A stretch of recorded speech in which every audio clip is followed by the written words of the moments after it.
As temperatures continue to rise and spring rain falls, many people across the state line will be paying close attention to area rivers and streams. In Freeport, city leaders are already working to ensure residents stay dry. Karina Parada was in Freeport today.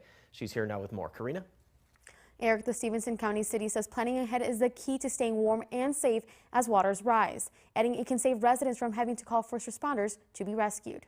Future floodwaters means getting prepared. In an effort to get ahead of this week's rainfall, Freeport city leaders set up sandbag stations for residents.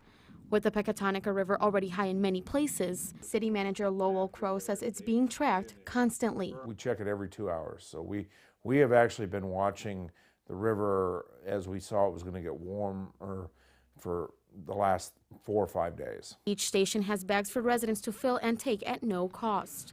Crow says local soup kitchens and church shelters will also be available. We're also coordinating with the different nonprofits in the area that work in the flooding. Freeport Fire will be going to homes on the east side of the river this week.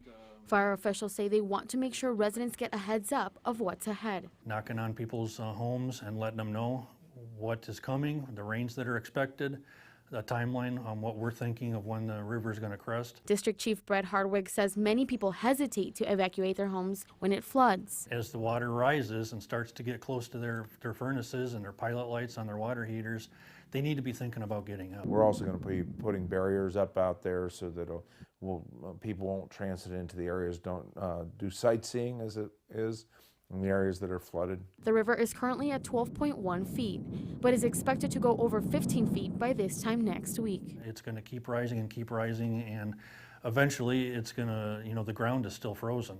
And so that's going to be one problem that we run into, is that water has nowhere to go. Freeport city officials say if the river goes above 16 feet, it'll presage people and resources in the areas mostly affected. Eric?